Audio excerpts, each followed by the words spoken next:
quero me permitir fazer-lhes uma pergunta com o intuito de desenvolver uma reflexão. Até que ponto você tem consciência que precisa de Deus? Até que ponto você tem consciência da sua necessidade de Deus? Por que eu estou fazendo essa pergunta? Porque tem gente que acha que precisa de Deus só para resolver algum problema pontual que surgiu de repente. Até então ele não tinha nenhum tipo de necessidade ou de pensamento com relação à necessidade de buscar a Deus. Mas surgiu aquela dificuldade, então surgiu aquela possibilidade de Deus resolver. Tem muita gente assim. São aquelas pessoas que quando encontram a solução, de repente voltam a viver as suas vidas normal, sem se preocupar com o Evangelho ou com a palavra de Deus. Para dizer a verdade, eu que sou pastor e tenho observado, eu me permito acreditar e pensar que a maioria das pessoas tem essa concepção, tem essa percepção de Deus. De um Deus que resolve os seus problemas pontuais. De repente surgem os problemas e elas buscam a Deus para resolver esses problemas. A maioria das pessoas que eu observo seguem essa linha de raciocínio. Existem aquelas pessoas que acham que precisam de Deus para se resguardar, para evitar enfermidades, evitar prejuízos, para se garantir de alguma forma, para ter os caminhos abertos, para ter uma vida protegida, digamos assim, entre aspas, aqui na face da terra. Buscam a Deus para ter proteção. É muito comum isso, muito natural, muito normal, porque a humanidade sempre buscou essas coisas nas suas divindades. Você vai numa tribo indígena, você encontra essa mesma expectativa em torno do sacerdócio dos pajés. Você pega a história grega, você vai ver que o que se esperavam dos deuses ali, daquelas divindades gregas, era justamente isso: prosperidade, colheita e vitória nas guerras. Você pega toda forma de religiosidade humana, do presente, do passado, você inclui aí os protestantes, os católicos, os espíritas, e a expectativa das pessoas, religiosamente falando, é essa: plantar e colher, vencer as batalhas e não tomar prejuízos. Mas o cristianismo, de fato, a Bíblia Sagrada, ela propõe coisas maiores que essas, coisas mais amplas que essas, mais duráveis que essas. E para que você consiga viver de acordo com a expectativa de Deus registrada aqui na sua palavra, você precisa se enquadrar, incorporar as expectativas de Deus em sua palavra.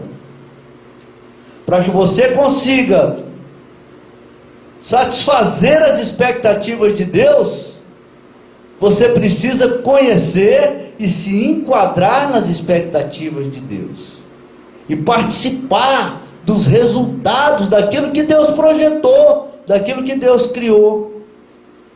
Senão não tem como a pessoa viver dentro da realidade do evangelho, do cristianismo, com concepções das religiões pagãs, das expectativas religiosas, de situações que não dizem respeito ao cristianismo. É uma disfunção, gera um cristianismo frio, insonso, barato, sem sentido e sem futuro. É por isso que as pessoas estão nas romarias da vida, beijando santinho, passando água benta, enxugando com toalhinha, calçando meinha, indo atrás de profeta, onde te anuncia um profeta ungido. É porque a religiosidade humana vive de uma expectativa e transfere para o cristianismo essa expectativa. Mas o que o cristianismo propõe é algo muito maior e muito melhor, que envolve, que diz respeito não somente às coisas dessa vida, não somente aos problemas pontuais dessa vida, mas a vida eterna, mas a vitória completa, mas a uma carreira de comunhão com Deus, de comunhão perfeita com Deus. Certo, irmãos? Por que que isso é importante? Porque quem precisa de Deus para coisas maiores, quem precisa de Deus para uma vida toda, deve decidir servi-lo pela vida toda. Se a pessoa precisa de Deus só por expedientes, só por momentos ocasionais, só em situações pontuais, ela não precisa, na mente dela, de ter um compromisso durável com Deus. E é isso que acontece, e é isso que existe na cultura religiosa, e que está presente na vida de cada ser humano, mesmo que a pessoa não perceba. Para que eu tenha necessidade de ter um compromisso perfeito pela vida inteira com Deus, eu tenho que imaginar, eu tenho que conceber um Deus que tem compromisso com todas as situações e etapas da minha vida humana.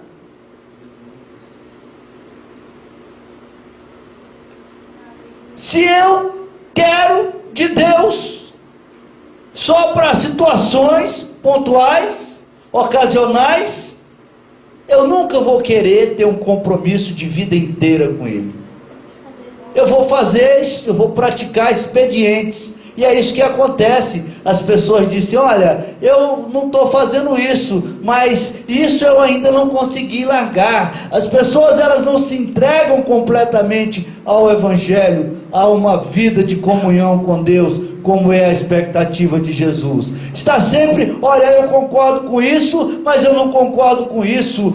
Eu penso assim, mas eu não acho que isso é assim. Eu vou fazer isso, mas por enquanto eu não vou conseguir fazer isso, porque não tem noção do que Deus tem reservado para ela. Conhece o Evangelho por expedientes, conhece o Evangelho a partir de conceitos pagãos, e nós precisamos de nos aprofundarmos no conhecimento de Deus, porque senão a gente não chega em lugar nenhum no Evangelho. O Evangelho é tudo ou nada, é 8 ou 80, ele levanta ou ele arrebenta com o cidadão. Não adianta querer viver o cristianismo por expediente, porque não vai dar em nada. Não vai dar em nada. Eu poderia não estar falando isso, porque é muito melhor para os líderes, os sacerdotes, os ungidos, ter aquele tanto de gente dependendo deles, do que dizer o que eu estou dizendo aqui para as pessoas. Fala, olha, você foi chamado para ter autonomia na sua vida espiritual. Você foi chamado para ter uma vida plena de comunhão com Deus. E para Deus não existe meio termo. Seria muito mais lucrativo e mais vantajoso para mim, pessoalmente, manter o padrão. Mas eu não estou aqui para manter padrão e nem para que ninguém me ache bonito. Eu estou aqui para pregar o Evangelho. E o Evangelho que eu entendo é esse: ou é tudo ou é nada. Jesus fala, quem não está comigo está contra mim. Jesus não considera simpatizantes. Ou são completamente adeptos e adaptados, ou são inimigos.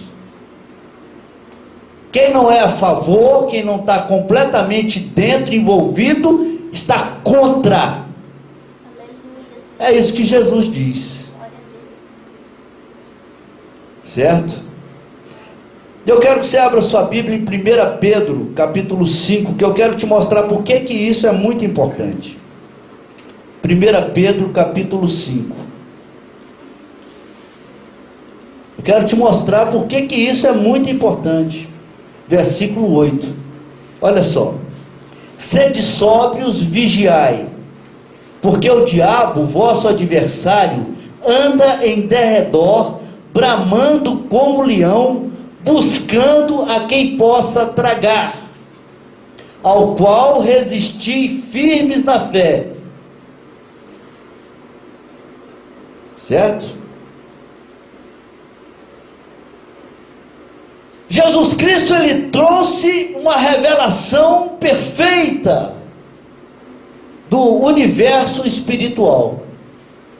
O que Jesus Cristo revelou, a humanidade não tinha acesso.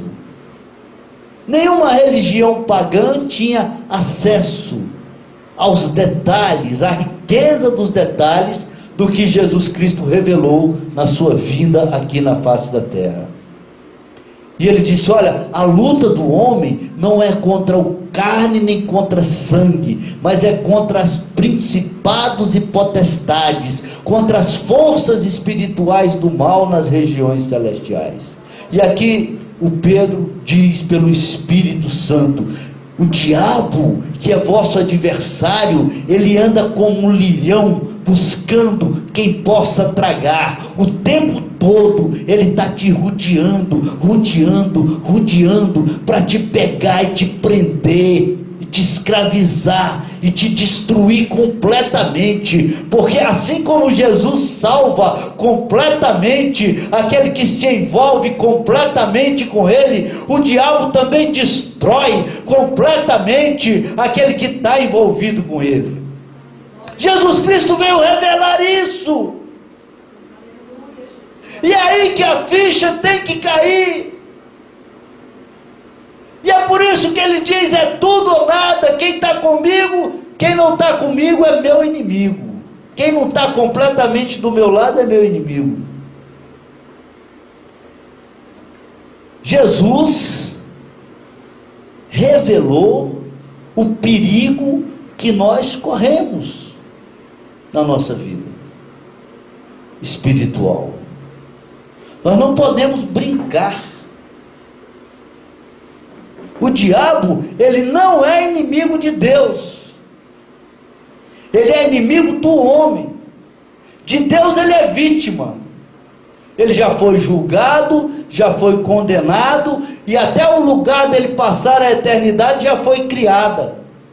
Já foi criado. Se você abre a sua Bíblia em Mateus, no capítulo 25, versículo 41, você vai ver escrito assim, ó, que o inferno foi criado para o diabo e seus anjos.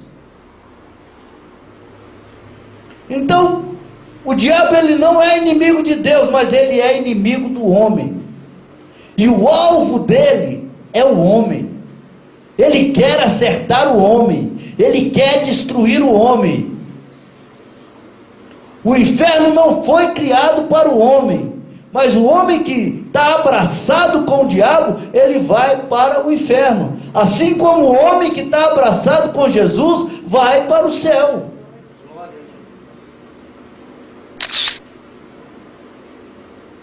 Então quando Jesus diz, olha, o diabo, vosso adversário, ele está ao redor de vocês, querendo destruir vocês. Quando o Espírito Santo usa o apóstolo Pedro para escrever isso, isso serve de alerta, isso serve de despertamento, para que a gente entenda o quanto nós precisamos de Deus, o quanto nós precisamos de estar atentos para não sermos destruídos por esse inimigo do homem. Se você abre o Salmo 91, e a maioria das pessoas sabem de cabeça o Salmo 91, está escrito: aquele que habita no esconderijo do Altíssimo e descansa à sombra do Onipotente, diz ao Senhor, meu refúgio, meu baluarte, Deus meu em quem confio, pois Ele te livrará do laço do passarinheiro. Se você pega esse Salmo 91, esse versículo 3 do Salmo 91, e coloca perto desse 1 Pedro 5,8, você vai ver que o diabo ele está ao redor do homem, mas aquele que está no esconderijo do Altíssimo, aquele que está completamente envolvido com Deus, aquele que está completamente em comunhão com Deus, as armadilhas que ele traça, as armadilhas que ele trama, as armadilhas que ele arma, Deus evita que você caia, que o homem que está com ele caia.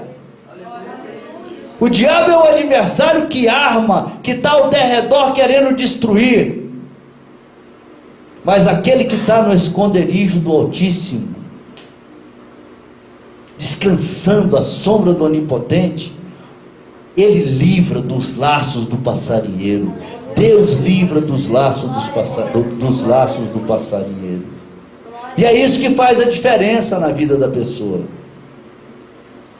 A pessoa que tem sido liberta por Deus dos laços do diabo, ela vai caminhando, ela vai em frente, e nada detém essa pessoa, e chega um por trás, e chega um amaldiçoa, e chega um tenta derrubar, e chega um e arma um laço, arma uma armadilha, mas ele não cai, porque Deus está com ele, e vai livrando essa pessoa, e ela vai caminhando, e ela vai caminhando, e ela vai caminhando, e a vida vai assustando essa pessoa, e o diabo vai batendo o pé, vai fazendo barulho, mas ela não se detém, porque Deus está com ela, e ela não cai no laço do passarinheiro.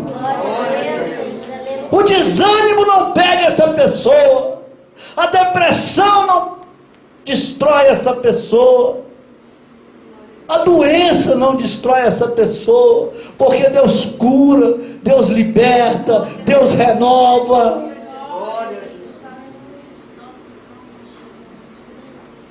Não tem como você viver o Evangelho sem estar em plena comunhão, sem estar no esconderijo do Altíssimo, descansando à sombra do Onipotente. Você sabe por quê? Porque quem não está no esconderijo do Altíssimo está preso por alguma armadilha desse diabo adversário que está ao derredor armando armadilhas.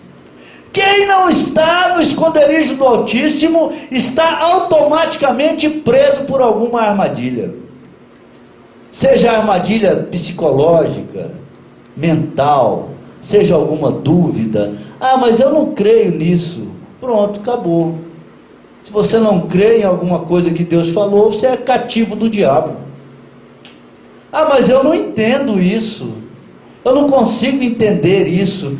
Acabou, está preso. Se você não entende, porque o que liberta é o conhecimento e você não tem conhecimento, está preso, não está liberto.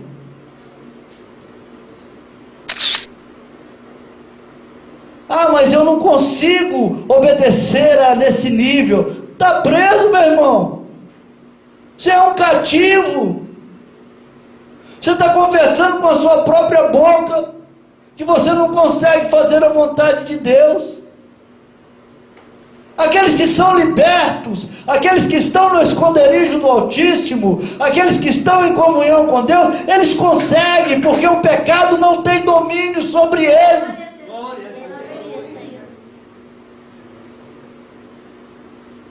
O pecado não tem domínio sobre eles.